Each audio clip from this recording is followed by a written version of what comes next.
Miss your favorite show? Download the podcast at kcaaradio.com.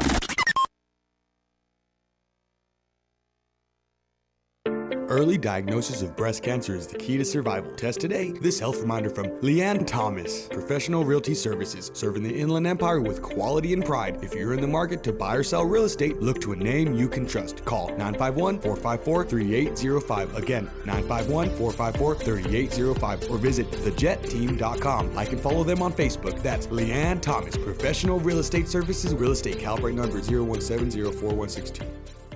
Tahibo Tea Club's original Pure Pau Diarco Super Tea helps build red corpuscles in the blood, which carry oxygen to our organs and cells. Our organs and cells need oxygen to regenerate themselves. The immune system needs oxygen to develop, and cancer dies in oxygen. So the tea is great for healthy people because it helps build the immune system. And it can truly be miraculous for someone fighting a potentially life-threatening disease due to an infection, diabetes, or cancer. The tea is also organic and naturally caffeine-free. A 1-pound package of tea is $49.95, which includes shipping. To order, please visit TahiboTeaClub.com. Tahibo is spelled T like Tom, A-H-E-E, B like boy, O, then continue with the word tea, and then the word club. The complete website is TahiboTeaClub.com. Or call us at 818-610-8088, Monday through Saturday, 9 a.m. to 5 p.m. California time. That's 818-610-8088, TahiboTeaClub.com. Early diagnosis of breast cancer is the key to survival. Test today. This health reminder from Leanne Thomas, Professional Realty Services, serving the Inland Empire with quality and pride. If you're in the market to buy or sell real estate, look to a name you can trust. Call 951-454-3805. Again, 951-454-3805, or visit thejetteam.com. Like and follow them on Facebook. That's Leanne Thomas, Professional Real Estate Services, Real Estate, Calibrate number 017046162. Tahibo Tea.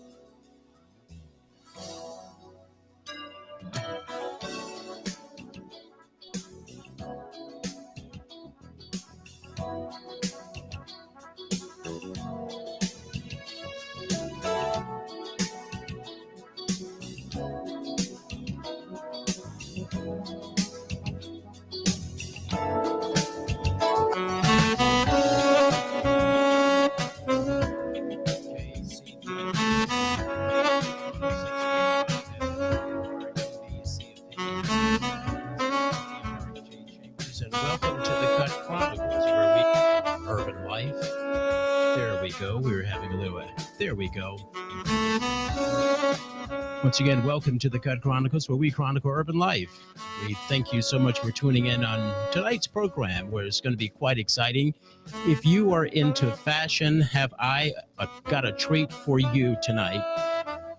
Our guest, she was inspired by her African roots in Liberia to become a fashion designer and a stylist, and she has done some wonderful things, including on Project Runway. Her name is Kato Mamalu, and she is stamping her global brand in fashion-forward women's wear, ultimately creating art that celebrates the essence of her rich heritage through the use of traditional fabrics. And I'm so excited to have her on the program. And let's go to her. Welcome, Kato. Hey, how are you? I'm doing great. Good to see you. Good to finally get a chance. My friend Jackie has been telling me about you for the longest. Yes. And finally, I get a chance to see you here live and in living color, even though you are in Arkansas, right? Yeah, Little Rock, Arkansas.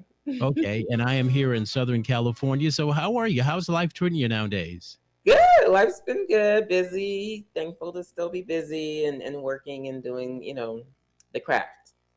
Okay, you're doing the craft. So tell us, Kato, what is it that inspired you to get into the fashion industry, especially, in fact, before we even get into that, tell us where you're originally from.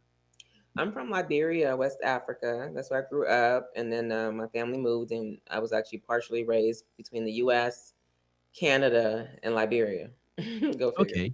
And I understand there was a coup that went on in the early 90s. Tell us about that situation that forced you guys to basically flee Yeah. to America. Yeah, so my dad worked in the government, and usually what happens during a coup d'état, the rebels, or whoever's trying to take over, initially it's to take all the government people who are working and execute them and their families, so that no one gets any funny ideas and think they're going to come back. So the key is to get out as soon as you can, and we were able to thankfully escape my entire family, and then we were that's actually where we ended up going to Canada. Canada became home, and they took us in as refugees, and we just started the immigrant life there. Wow, so you know what it's like to be a part of a real coup there. Huh? Yeah, so all these talks about it here, like it's something's brewing. I hate to scare you guys, but I think everything that's happening right now, it's yeah. Have you had a chance to go back to Liberia since? Yes, I was able to go back in 2011. So after Charles Taylor was taken into custody and charged, we had a new president, Ellen Johnson, and after that, things started to get a little bit more normal. It's still not 100% there, but it was safer to go. My dad had moved back to Liberia, so I got an opportunity to actually come back to teach women who were all the women who were left because their husbands were killed during the war, how to sew and how to become designers. Because back home, a lot of people don't know this, but women aren't known as tailors. When you go to a tailor, it's a man. So for me to pop up and be this face of fashion for Liberia was a huge thing for a lot of the women there. So to go back and share and encourage them to do the same, it was really full circle moment. And of course, you were part of the Project Runway. What has the response been to your people in Liberia now that you have become, a celebrity of sorts, not only in America but there in the motherland? Very, very rewarding and very, such an honor. I didn't win Project Runway, but to them I did win because I brought light to something positive for once. Every time you would hear about Liberia, it was always negativity, war, crimes, and so many things. So for once to have somebody, kind of come out of the ashes of what used to be and have something positive and show that we are talented people, we're gifted people, we have dreams nonetheless, whether we're in Liberia or in another part of the world, and to really just share that whole immigrant story about people just having dreams and having to be displaced not because they want to be, because they have to be. My parents just wanted me to realize my dreams and live a full life, and that's what they work so hard for. So coming to this side of the world was never, to threaten anybody. And I always say this when I interview because there's so much going on in the news about it. But people just want the best for their children, and that's it. There's no thought of taking from anybody else. And while we've been here as immigrants, we never took, we gave. We worked hard, we went through the process, we paid a lot of money to get there. People think it's free. No, it's not. We paid for everything we have, and we worked hard for it. Good law-abiding citizens, and we're contributing to where we live and still contributing back home to where our families are. So look at it differently, look at it and use me as a face of immigration, because without leaving Liberia, you guys wouldn't know who I was. I'd be gone. My family be gone, my dreams would be gone.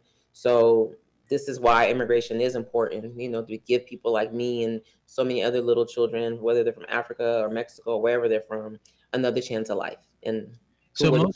apparently, most people have it twisted when Yeah. it comes to the whole immigration thing. They think that you guys are coming here and you're taking jobs, but in your case, you No. created opportunities. I created my own opportunity, and like I said, we worked for everything. We had to go through the process. Like that work permit wasn't free; it was $250 for each family member to work, to be able to work. I had to pay to work.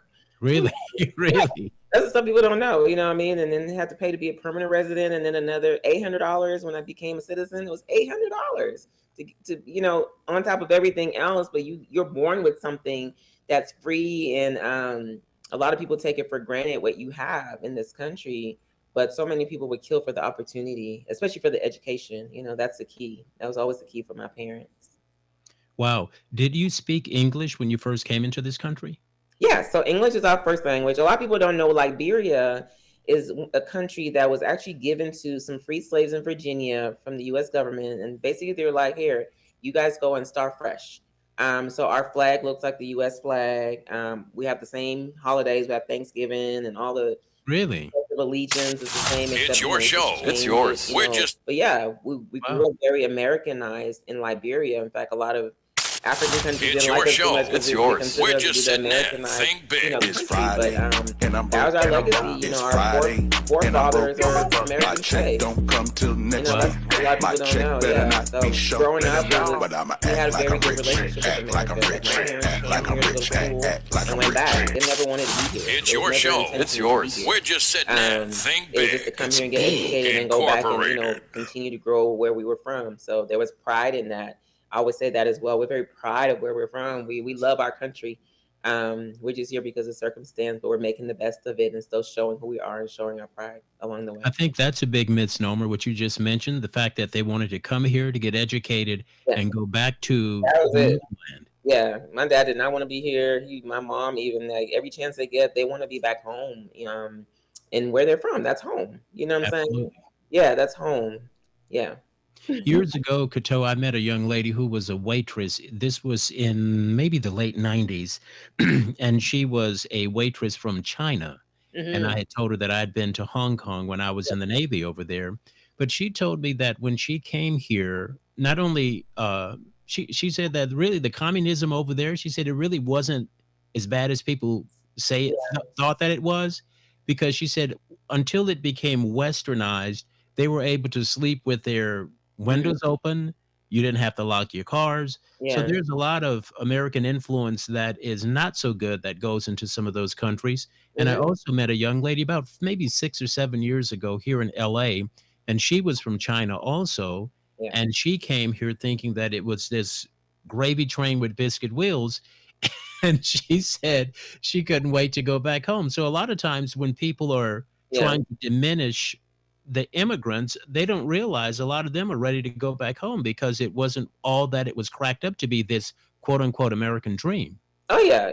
I've had family who have come here and they're like, it's dirty. And of course, Baltimore is probably the worst place to go, or the East Coast, like the Queens and the Bronx, like places like that where you see poverty. It's not hidden from you, but when we're back home, the images we see of the U.S. is not what we see when we come here. We see, riches. We see, Palm trees like yeah, behind you, you see yeah, Hollywood. Because we even see when people come land. here to Hollywood, that's the same thing. When Yeah, I first moved here in 1995 from San Diego, I was shocked to see how run down Hollywood was. yeah, It's not great now, but it's a lot better than it used to be. yeah. But again, that's what they do, is they sell you the images that They inspire want you you to to see. come. Yeah, And they when you want get here, you someone to. even told me the same thing about Paris, France. Oh I yeah. even saw some video that there's some like hoods in France that I You'll never would have never believe guessed. it. You'll never believe it. And then the images we see of African Americans are always negative. They Right. always pit us against each other because when we come, it's almost set up for us not to trust you or like you or think that you're beneath us. And all those images that's all we see. We don't ever see the other side until we get here and meet you and get to know you and be like, oh my God, these people are not what we.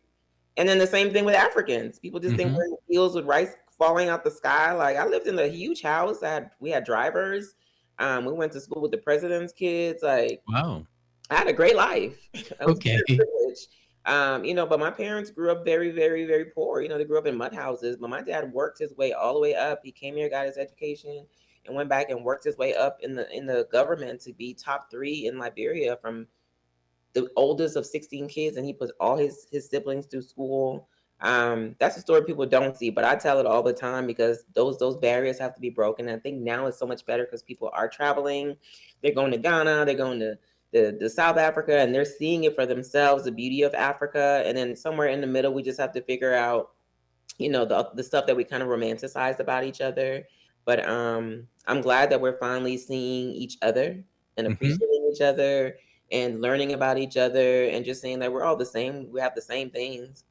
Well, We this is fascinating to me. That's why I decided to spend some extra time here, just kind of getting I a appreciate little that. bit of a background, because we see what you do on the fashion side, but a lot of times people have a tendency to forget or even ask the questions about how did you get here? Yeah. Speaking of that, what was it that inspired Cato to come to America to become a fashion designer? Well, growing up, I was always artistic. And being African, it wasn't like a huge thing that everybody celebrated. Like I don't know where I even get my gifts from. I don't know nobody in my family that's an artist. But I've always been artistic, and I remember finger painting in Liberia. But when we finally got to Canada, we went to this boarding school, and I had a great art teacher that really saw my gifts going from just drawing things or buildings or bowls of fruit to drawing fabric and people. And she's like, I think you're going into fashion design. So she really nurtured me and helped me build a portfolio, and encouraged me to go into the fashion design and actually apply to the design school and go after it. So that's how I got into design. But I've always been an artist, so I paint, I dance and draw. In fact, dance was my first love. So anything affiliated with the arts I've pretty much done, even like acting and theater, all on the checklist. Do you sing also? I don't. That's the only thing God didn't bless me with. You and India Ari could. I was like, if I get to come back, Lord, let me be a little singer. Let me be able to go on tour with somebody. Same here. You and India Ari have a similar look, a little. Everybody says that. And It's so funny to me. your voice also reminds me of her. I've interviewed her on a couple of occasions. Yeah, I get that a lot. I was at a Have you met her? conference, and we were it was like the day after. It was like a BET event, and somebody came up to me and she's like, "You didn't sing Brown Skin last night." I was like, "You better be glad I didn't sing that song. I'm not her." I would ruin that girl's career trying to sing that song. I was like, I'm not her. I get mistaken for her all the time. And then within saying that, she goes, "Oh my God." And she recognized who I was. But I get it all the time, especially when I go to Atlanta and I wrap my hair. People think I'm her. Like I could literally be like an impersonator. But I've never met her. So I'm hoping to meet her one day and just be like, see, we're not the same person. Yeah, they're both in the same room at the same time. Yeah. That is funny that people mistake you for it. You didn't sing Brown All Skin. the time. It was hot. I was like, girl, it is not me. That is so awesome. So tell us, what are some of the cultural and the personal influences that shape the designs that you make? I think What inspires them? being in exile is what really kind of pushed me to kind of hold closer to my roots. Like Hmm. being away from it, like in our house, it was still Liberia. Like even though we lived in Canada, we lived in America. When we're in our home, like my mom made sure we still ate the food, we still talked in the lingo, everything that we did back home, we still kept it fresh. And I wanted my designs to reflect that. I kind of wanted it to be where if people saw my work or bought my work, that they would almost like take a piece of Cutco. You get not just a design, but you would get also my tradition, my culture, and the things that I love so much. And that was important to me to make it part of my design aesthetic. Well, that's awesome. And also with your work, do you ever try to make like a political statement or just even a cultural statement with it? I do all the time. Most of the times, when I do collections, there's definitely like a meaning behind it. I don't just make clothes and it's just, oh, there's just some clothes. But yes, um, it's always going to have some kind of an African or cultural influence to it. So whether it's the fabrication, the beading, the techniques that I use, the prints that I create. And then sometimes, depending on what's happening, I know there was one time it was kind of like a black and white collection with pops of yellow. It was during just 2020 when everything was just going so horrible. Like we have this beautiful earth, but we're just so stuck on being different, and hating each other for it and nothing else, because we don't get to know each other. We just based on how I look, someone could just go ahead and just hate me or not like me or want to kill me. So I just thought I'd put it in fabric and put it on the runway and just show how together we're all one. Together we're beautiful, and I think when we come together, our differences actually are not as much as the things that we have in common. And we really You're just right. talk about it. Absolutely. And when it comes to, say, for instance, when you first got into the industry here in America, what was the response? What was the response then? Because of course you gained American fame here on the Mhm. television program, but once that happened, how did it change your life? It changed my life overnight. Like when I showed on Project Runway and that final runway show, when I made it to the finale and we got to go to Bryant Park, like as soon as I came out, I became internationally known. Like my dad was like, somebody saw me at the bank and said you were on some TV show. Like he didn't even know what was happening. I mean, it was all over the world, and I never really even planned for that. I mean, I never thought about being famous, and people knowing who I was. I just wanted to get the money to start my line. I didn't go on it for fame. And then when fame happened, it was kind of like, wow. But I think once I got home, I started getting these letters from these girls from all around the world, but most of them are from either from Arkansas, they're from Liberia, other parts of Africa, just saying, thank you for doing what you did because I saw myself in you, or because you did it, my mom's going to let me go to fashion design school now. Because like I said, it was not I had to fight to be an artist in my family. But I think more African parents seeing me on there and seeing that it can actually be a viable career and you can take it somewhere. There's a lot of beautiful children that got to do that, and I got to mentor so many of them through high school and college, and they still work with me now. So I think that was the gift, you know. That was the gift. Awesome.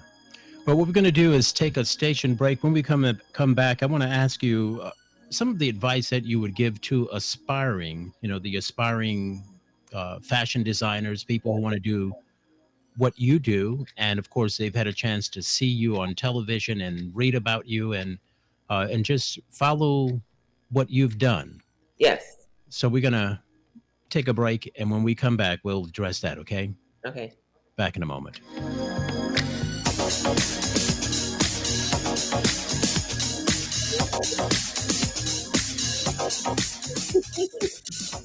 Know my age.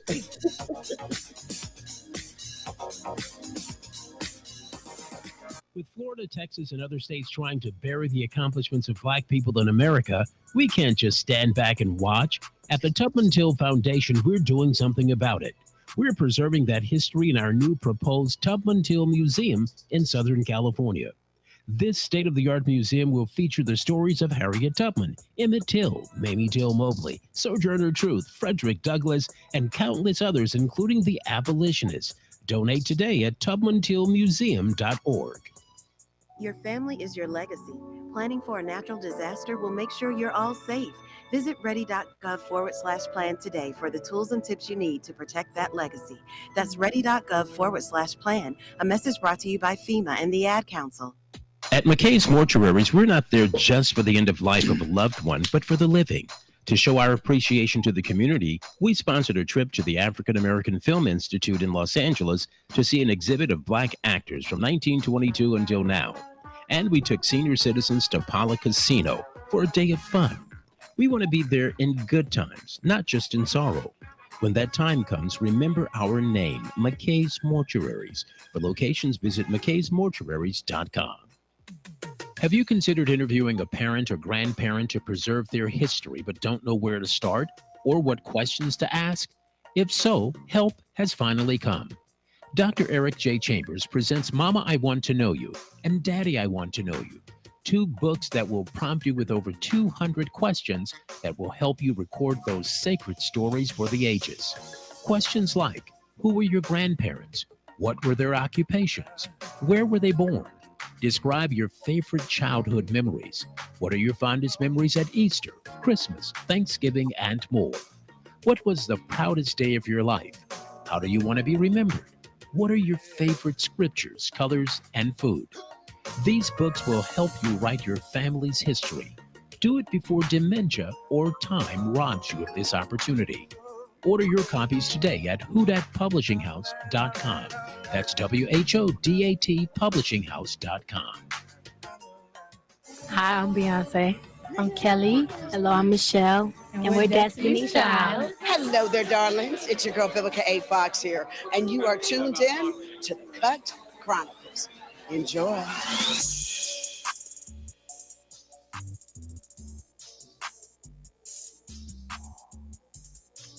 KCAA 1050 AM 106.5 FM. We are an NBC affiliate. Thank you so much for tuning in to the Cut Chronicles on a Monday evening. I'm so delighted that we have with us on the Cut Chronicles, not only on radio, but also online, Kato Mamalu. She's an outstanding fashion designer, originally from the great country of Liberia. She came to North America, to Canada, and then she made her way here to become a part of the Project Runway television program. And of course, she has inspired so many people to get into the industry. And I'm sure people have been watching her and wondering, how can I be down just like Kato? So Kato, what kind of advice would you give those who aspire to do what you do? Definitely, I know we're in a time where everything is just so quick and fast and easy at Water and Stir. But if you love what you do, especially in fashion, learn how to sew, learn the trade, and learn the craft. And I think when you learn it and you know it, it's so much easier for you to one do what you want to do because you can do it yourself. And if you're going to get someone else to do it, be able to correct them in your work, you save a lot of money. But it's a lot of dedication. It's a lot of dedication. It's a lot of hard nights, long days, and gratification doesn't come right away. You have to put in the work. I've been doing this since I was 16 years old and I'm almost 50. So if you're gonna do it, you have to have the drive and you have to have the stamina to stay in it, but also be able to step back from it and allow yourself to grow. As a designer, and think about what it is that you want to say. Don't just come into this field and just make things because that's what, well, I'll just make some shirts or whatever. But what about that shirt is so special? Like, what is it that's different from every other shirt that comes out? Because you want to do something that's going to make you stand out. When people see my work, I want them to be like, oh my god, that's a cut toe. And if it's not, if someone bit off me, it'd be like, yeah, well, that looks like a cut toe. You know what I mean? So if you set up your aesthetic and say who you are in the beginning, there's no question about it. I came a long time ago doing the African thing and pushing out my culture. And I'm glad so many others have followed suit to doing it now. But way back when I started it, and still going, but I stand strong in what I do, and it's recognizable. So do it, stand 100 in it, but don't think it's going to be overnight, and then just don't do it for the thrills and the frills, because if that's why you're doing it, it's going to end really easy and early for you. Because I'm sure there's a lot of late nights and early mornings where you're still trying to figure it out, Yeah. And the success doesn't come as quick as you'd like, but you Yeah. have to remain prayerful with it, and you also have to remain resilient. Yeah, you do. Lots of no's. I got a lot of no's. You know what I mean? And where And we're I'm sure taught, you still get them. still get them. You still get rejected. But I think those no's taught me to open up the doors for myself. Okay, well, if you don't want me in your store, well, I'm going to have my website. I'm going to sell it here. I'm going to find stores that want my stuff. Maybe boutiques. Maybe I'm not meant for Nordstrom's and Neiman's. And it's okay if you're not. Everybody can't be in Nordstrom's and Neiman's. You know how many fashion designers there are out there? They can't house everybody. But if they don't want you, so do you just quit and go somewhere and die? No, you create your own floor, whether it's on your social media, whether it's you having your own shows. All those no's push me to do me, and it's pushed me to do it for myself.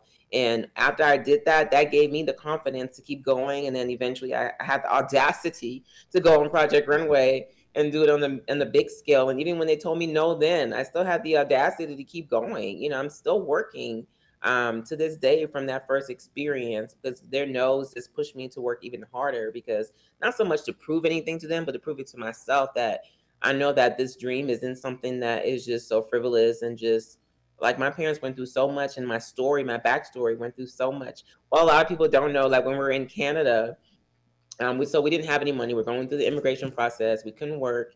And there was a lady at my church that saw my sketchbook. My mom had showed it to her, and she told her that she thought I was really talented. My mom told her that we couldn't afford to go to, she couldn't afford to send me to college at the time because we didn't have permanent residency in Canada. So this stranger who just looked at my work told my mother that she would pay for me to go to fashion design school. She paid for me to go the entire way, because she believed in me more that at the time that I even believed in myself. So you always have to give your 100, because when you're not in the room and someone's speaking of you, that work should still stand for you. And I always tell people, you got to show up. You got to show up. Absolutely. And of course, there are collaborators throughout the industry. Is there anyone in particular that you would like to collaborate with? I think my lifelong dream is to do something with Oprah. She is definitely one of my role models. She's my mentor in my head. I love a lot of the stuff that she does. And, she has a school in South Africa. That's my dream, to go there and teach those babies how to sew. So if you're listening, anyone knows, tell her I said, let's make it happen. But, sky's the limit. I think I never really cap it to like, okay, this or that. That is one of the things, but I would just love to be able to help those who are in position like me years ago, like how I was years ago, trying to find my dream and trying to get to where I wanted to go and not knowing where or how it was going to happen because of my situation. Those are the babies that I would love to collaborate with, to show them that, there can be a dream. You just got to believe it. I always say dream, believe, have faith, and repeat. Just helping those and paying it forward. for everybody that kind of helped me to get to where I am right now. Absolutely. And also, fashion shows, they're often the culmination of the work of the designer. Share with us some of the most memorable experiences that you've had on the runways, because I'm sure that's what most people want. And personally, I love covering fashion shows. Oh wow, okay, awesome. When I was doing my national television show, that was one of the most favorite episodes I always loved, because I can get all kinds of creative angles with the camera. You got the beautiful models, you got the great fashion, you can put it to music, and just really it's wonderful. In fact, the very first one I did, this is back in like 2005, and there were the plus size models. Oh yeah. And man, they got a better, Mhm. response even They than, can shut it down. Don't ever do a show and the plus size girls go first. It's over for you. Word to the wise. Okay. It's over for you. Let them go last. Let them shut the show down, because it's you can't calm the crowd down, and it's because like who doesn't want to see someone that looks like them? And when we say plus size, we mean size 10 and up. So what people don't know, like anything single digits is considered like normal size, and anything double digit is plus. But fashion show is obviously my finale fashion show at Project Runway. I got to walk the runway with my daughter at the end. That was probably my most influential show to date. But my very first show, I had it right here in Little Rock. It was at this small venue. I didn't know anybody. I just prayed about it, and God sent me so many beautiful people, and they helped me put on this show. I had 200 people max.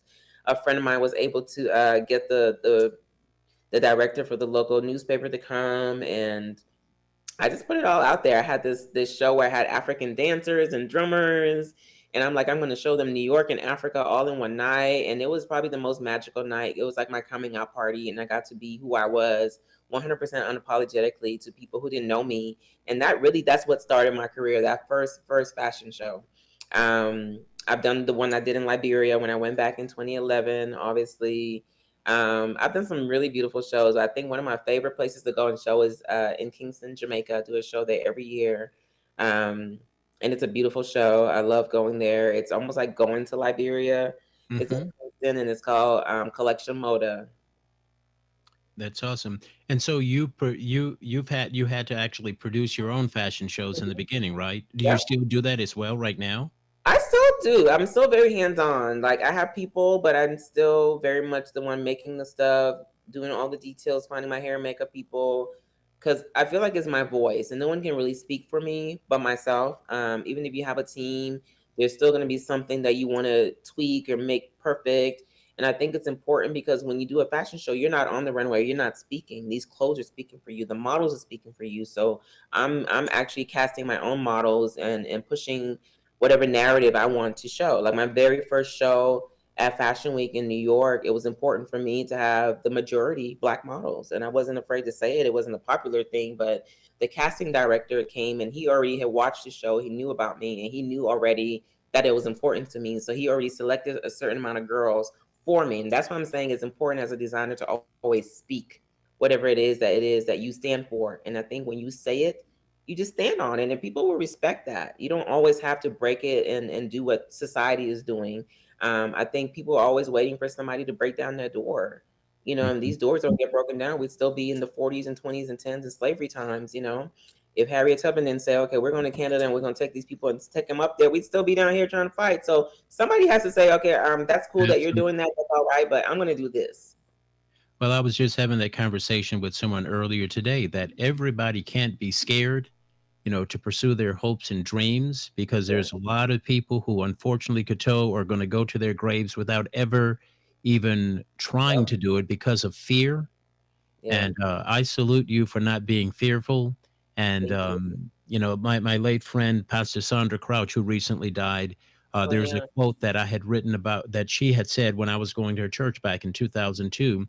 She says that you were dropped into a family with a purpose. Don't blow your purpose. Yeah. Too many That's people are blowing their purpose. They have the opportunities before them, and then they allow naysayers, for instance, to talk them right. out of the visions and dreams. How did you navigate around all of that? Because I'm certain, especially in the field that you're in, Yeah. something that people don't understand. Go get a real job, you Yeah. know. And All so, the how time. did you? manage to navigate around that and just persist at what you're doing? Well, thankfully for my two parents, I'm very headstrong. And like I said, saying no to me almost is like saying yes. I just Okay. have these things, I have these things in my head, and I know in my head it's gonna work out. And even when people are like, "Well, how are you gonna do that?" I'm like, "I don't know, but it's gonna get done." You know what I mean? Like I've always been the girl to figure out how to make something out of nothing, how to rise to the occasion and still be everything in a room where I might not even know what I'm doing or just figuring it out. But I always tell people, you might not like me, but you're gonna remember me when I leave the room. You're gonna remember my name. You're gonna remember something I made, and even my work. When it's on the runway or if it's at a party and I'm not there. That's the reflection I get from my clients. Like, when I was there, I felt like I was the belle of the ball. Like everybody saw me, and Nice. that's the thing. Growing up, I was very quiet. I didn't speak. I read books a lot, and I'm very very shy because I used to get bullied and teased.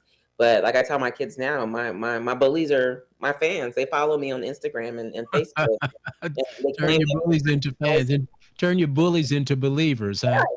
yeah, and they're like, you are always drawing in some little book. Yeah, well, that little book turned into big dreams, and now those pictures are actually real life clothing on the runway. And I think there's something that was instilled in me, from very little. Even though I don't have artists in my family, but it was just seeing my parents come from nothing. My parents lived in mud houses, like literally a house made out of mud. Wow. My grandfather didn't have a lot of money, but he knew education was the key, so he made sure my father was educated, and he came back. My father came back and taught his siblings. Like hearing those stories and seeing how far he went is almost like I can't drop the baton. Like how can I come from that and be nothing? And after Absolutely. everything that happened with the war, with the immigration and the money and the education, and then to just be nothing, it's almost like an insult to my ancestors, an insult to my parents. And I just wanted to make sure that I made them know and feel that it was worth the sacrifice. And getting back to the immigration thing, people see the country that you're running to, but they don't see the situation that you're running from. And Mm-mm. a lot of times, if it's not a warring country, sometimes it is a situation where it's extreme abject poverty. Yeah. So, how did you end up in Arkansas? So I met a guy. Isn't that how it always works? Met a guy, and we were dating. He was in the military. Actually, I met him in New York, and eventually he left the military and moved back to Arkansas home. And this is way before I think email had just got popping in like 1998. We just started getting emails, and but the phone bill was high. The waiting for the letters was too long. I was like, let me go down here and see what's happening in Arkansas, and just kind of went from there. And I stayed. I wasn't sure why Arkansas. I actually did not want to be here. I thought God was punishing me, but there was a reason I was supposed to come down here. Like these people here have really loved me, and I have my own day here. Like it's been amazing Really? support I've gotten here, and I think I needed to come here to be in a place where I would have to start it. And that was the thing my husband had said to me at the time, like, we don't have that stuff here. You're gonna have to start it. And I'm just like, oh, we want to start It's it. We not want New to York, it's start not LA. from this So road. you're gonna have to be the trailblazer. Yeah, pretty much. And I was like, okay, well, I'm just gonna give it a go. And then in my head, I was like, it's not gonna work, and maybe we'll just move to Atlanta after. But it did work, and it kept working, and it kept working, and I kept meeting so many amazing people that have supported me throughout the years, and still do. I make most of my money comes from here. I'm the first call of anything with fashion when the Walton family wanted to do uniforms for their museum here. They called Really? me, based on the fact that they know I'm Family ends in from Walmart yeah. And because they're I met there close in with real Bentonville. people. So that was the thing. I was like, well, call her. She can do it. And she's from here. And she makes clothes for real people. So once again, standing on what it is that you do and why you do it, because that's what's gonna get you the job over someone else who just does whatever. You know what I mean? Like calling me was one, I was Arkansan, and two, they knew I made clothes for more than just size twos and fours.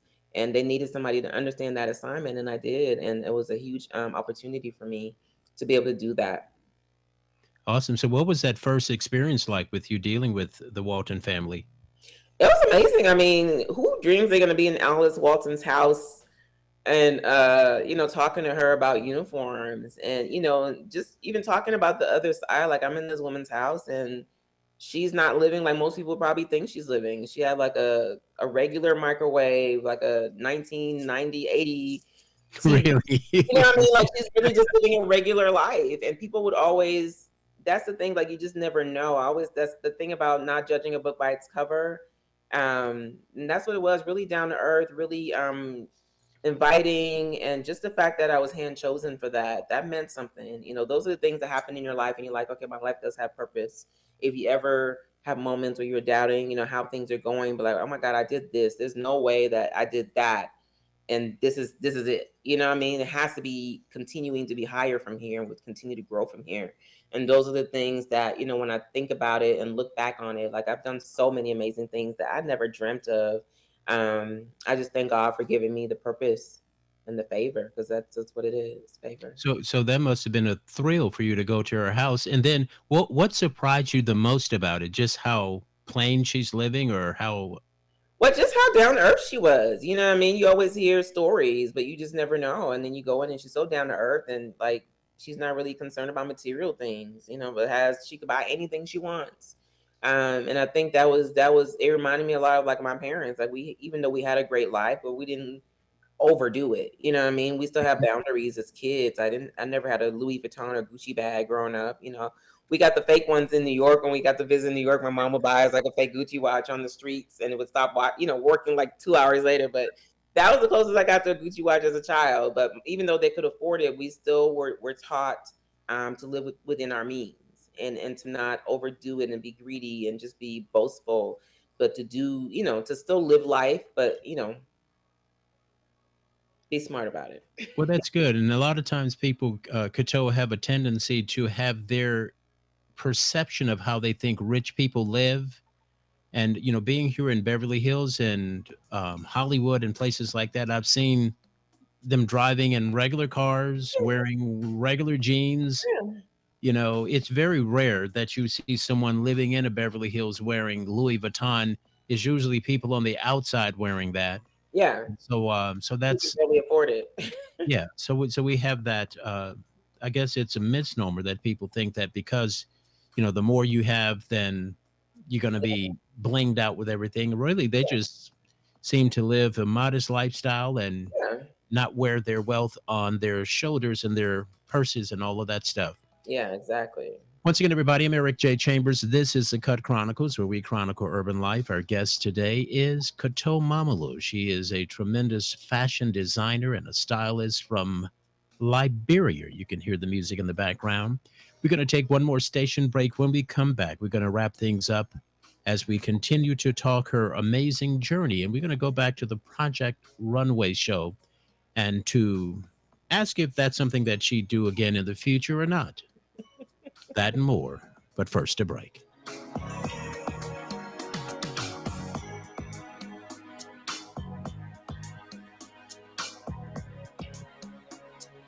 When the sun has set on a veteran's life and you want to plan a service with dignity, respect, and comfort, there's one funeral service provider that stands tall: McKay's Mortuaries. We offer affordable, quality, bilingual, and multicultural services that will make your grieving transition smoother. Call 888-860-3125 to set up an appointment, or visit mckaysmortuaries.com. When that time comes, remember our name, McKay's Mortuaries. I love this song! I love nachos. Loving everything? You might be buzzed. You know what I'd love? A ride when it's time to head out. If you see a buzzed warning sign, call for a ride when it's time to go home. Buzz driving is drunk driving. A message from NHTSA and the Ad Council. With Florida, Texas, and other states trying to bury the accomplishments of Black people in America, we can't just stand back and watch. At the Tubman Till Foundation, we're doing something about it. We're preserving that history in our new proposed Tubman Till Museum in Southern California. This state-of-the-art museum will feature the stories of Harriet Tubman, Emmett Till, Mamie Till Mobley, Sojourner Truth, Frederick Douglass, and countless others, including the abolitionists. Donate today at tubmantillmuseum.org.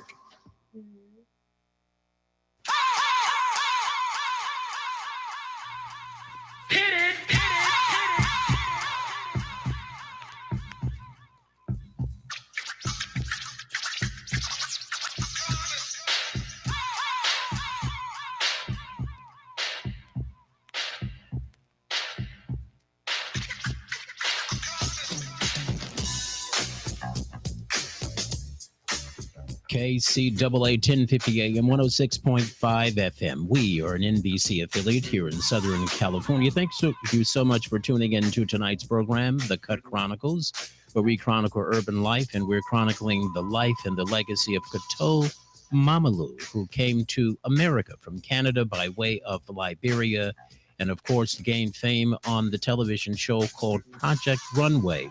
I was reading an article earlier today that mentioned that you had no desire to return. Is that true to Project Runway? And if so, why not? Yeah, I'm good. This last go run, it was just a little bit too much. It was fake. It was just too much going on, and I'm too real of a person. I think I live in the real world, and things have to make sense to me. And this time, it was a mess. And I think when I was on there expressing those things, it got turned around where I became like the scapegoat for, the angry black woman, and, editing was really colorful and things were happening that didn't happen. And I just didn't want to ever put myself in a position where someone can take my voice, my expressions, my words and flip them to make it look however because it's convenient. But then I can't speak on it because I get sued, you know what I mean? So I just, if I'm gonna go on something and leave my kids and leave my work and leave my life, it just has to be real. And it's given me so much opportunity being on the show, and I thank them for it. But yeah. And your story, Kato, it kind of parallels that of Jennifer Hudson's. I was at Jennifer's show on Thursday, Mhm. last Thursday, and because of the fact that she didn't win Yeah. American Idol, but life after Idol has been wonderful for her. And Yes. you've done the same thing. You have taken that platform, Mhm. and a lot of times that's all we need, sister, is just a platform to Yeah. launch us. And Yeah. I'm proud of you the way that you've been able to maximize that, because there are other people, I'm sure, who've won that Oh, yeah. event, that show, and we haven't heard anything from them, but we certainly have heard from you. Thank you. Thank you. I think being your true authentic self was the key. Like I still stand on that, being my true authentic self. And even though it wasn't popular back then to say the things I said, even now, there are a lot of people that still roll with that. And I appreciate that. I've gotten jobs being my true self and not being afraid to just speak and stand on who I am and be proud of that, regardless if it was the popular thing to say or do, and still will.